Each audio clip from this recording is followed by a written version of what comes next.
करना चाहता है।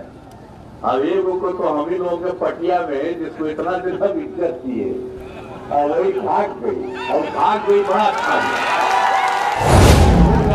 कहती थी कि हमको मंत्री बनाइए, हम बिना मंत्री बनाएंगे, लेसी सिंह को बनना है बनाएंगे, सब बात नहीं है। चली गई, अच्छा हुआ। अब जिसको इतना इज्जत किए पहले भी बनाए, आप पहले कुछ बोल नहीं पाती थी, उसको सिखाए तब जाकर के बोलना भी शुरू किया।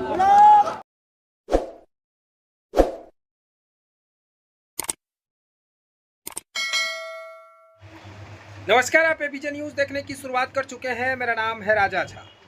देखिए, लोकसभा चुनाव का दूसरा चरण 26 अप्रैल को वोटिंग होना है। इसको लेकर पूर्णिया में लगातार नेताओं का आने जाने का सिलसिला जारी है।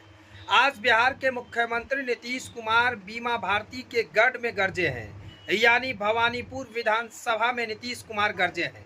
नीतीश कुमार ने वहां सभा को संबोधित करते हुए बीमा भारती पर भड़कते हुए नजर आए हैं। उन्होंने साफ तौर से कहा है कि हमें मंत्री बनाने के लिए कह रही थी, हम मंत्री नहीं बनाए तो वो छोड़ दी। अच्छा हुआ, जहां गई ठीक से रहे, अच्छा काम करे, जनता का सेवा करे। उसको कुछ आता था जी, उसको तो हम सिखाए थे।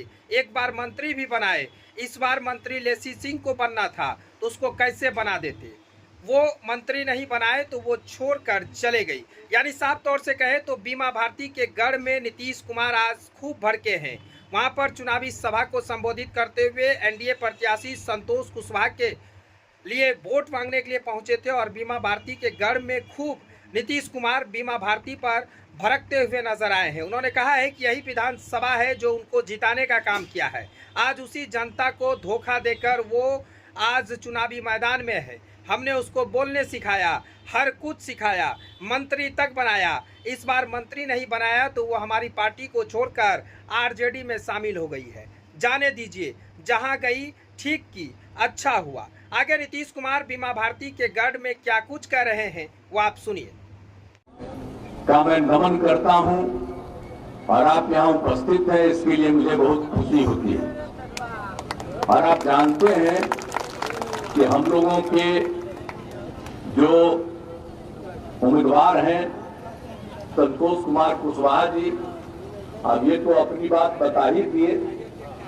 अब तो हम यही कहने के लिए आए हैं कि इनको फिर जितवाइए।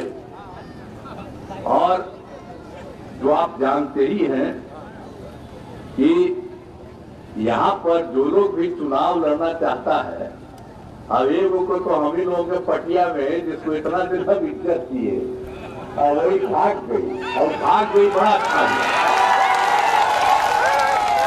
रोज आती थी, कहती थी कि हमको मंत्री बनाइए, हम बिना मंत्री बनाएंगे, लेसी सिंह को बनना है, पहले से है, हम नहीं बनाएंगे, सब बात नहीं है। चली गई, अच्छा हुआ। अब जिसको इतना इज्जत किए पहले भी बनाए, आप पहले कुछ बोल नहीं पाती थी, उसको सिखाए तब जाकर के बोलना भी शुरू किया। अब तब जाकर के इस सबका आजकल हालत हुआ, अब कैंडिडेट हो गई।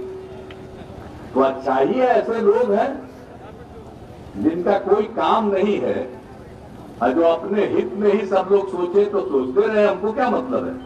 लेकिन जरा बताइए, जिन लोगों के साथ गए हैं तो उन लोगों का क्या हाल है। 15 साल राज रहा, अब उन लोगों ने कौन सा काम किया, कोई काम नहीं किया।